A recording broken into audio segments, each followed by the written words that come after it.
நீதிபதியின் பதவி நீக்க தீர்மானத்தை சபாநாயகரிடம் இன்றே வழங்க முடிவெடுக்கப்பட்டிருக்கிறது.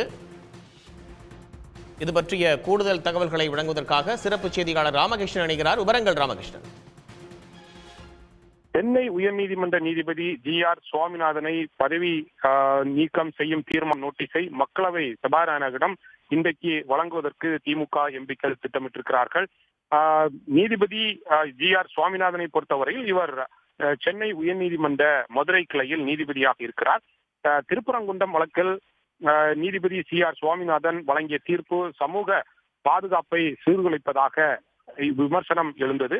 இது தொடர்பான சர்ச்சைக்குரிய உத்தரவுகளை பிறப்பித்து வரும் நீதிபதி சுவாமிநாதனை பதவி நீக்கம் செய்ய வேண்டும் என்று திமுக உள்ளிட்ட எதிர்க்கட்சிகள் திட்டமிட்டிருக்கின்றன. இது தொடர்பாக மக்களவையில் இம்பீச்மெண்ட் நோட்டீஸ் கொடுப்பதற்கும் நேற்றைய தினம் முடிவு செய்யப்பட்டு அதற்கான நடவடிக்கைகளில் இறங்கினார்கள்.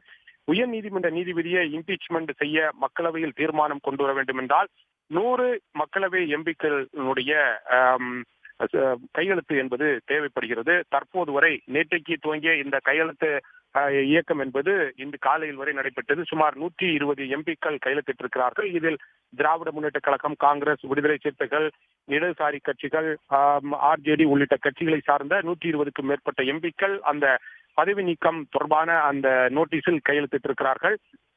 மாநிலங்களவையை பொறுத்தவரையில் ஒரு நீதிபதி பதவி நீக்கம் செய்வதற்கான தீர்மானம் கொண்டு வர வேண்டும் என்றால் 50 மாநிலங்களவை எம்பிக்களுடைய கையெழுத்திட வேண்டும். ஆனால் தற்போதைய சூழ்நிலையில் இந்த நீதிபதி சுவாமிநாதனுடைய பதவி நீக்கம் தொடர்பான அந்த தீர்மானம் என்பது மக்களவையில் தான் கொண்டு வருவதற்கான அந்த திட்டத்தை திமுக உள்ளிட்ட எம்பிக்கள் முடிவு செய்திருக்கிறார்கள்.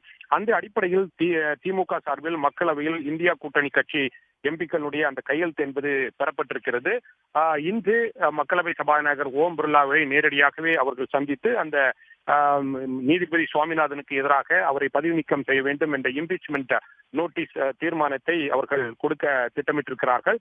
இன்னும் சற்று நேரத்தில் சபாநாயகரை நேரடியாக சந்தித்து திமுக உள்ளிட்ட இந்தியா கூட்டணி எம்பிக்கள் திட்டமிட்டிருக்கிறார்கள். அவ்வாறு இந்த இம்பீச்மெண்ட் நோட்டீஸ் சபாநாயகருக்கு கொடுக்கும் பட்சத்தில் அவர் இதை ஏற்றுக்கொள்ள வேண்டுமா, நாடாளுமன்ற மக்களவையில் இந்த தீர்மானம் மீது விவாதம் நடத்தப்பட வேண்டுமா என்பது குறித்து அவர் முடிவெடுப்பார். திமுக உள்ளிட்ட எதிர்க்கட்சி எம்பிக்கள் கொடுக்கும் அந்த தீர்மானத்திற்கு அவர் என்ன நடவடிக்கை எடுக்கப் போகிறார் என்பதை பொறுத்திருந்துதான் பார்க்க வேண்டும்.